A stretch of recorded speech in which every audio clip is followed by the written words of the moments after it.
Guys, pag haggard na ako tingnan, tapos naka-front ako ng camera dito sa aking phone. Ito lang yung ginagamit kong lip tint. Ayan. Ito lang yung ginagamit kong lip tint ng HD Matte. Tapos, ang kanyang shade is red wine. Ayan. So, ganyan yung atake ng aking face lock. So, ayan. Gagamit tayo nito. Ayan. Open ko muna and then, lalagay lang tayo. Kasi haggard na tayo, guys. Walang cut yan, gada. Walang cut-cut yan. Diretso na yan.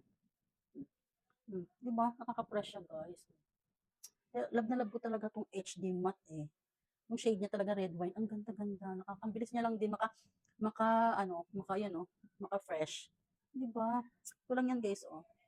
Yan lang yung ginagamit ko palagi. So ayan, 'di ba? Hmm. Hmm. Lakas niya agad maka fresh. So ayan.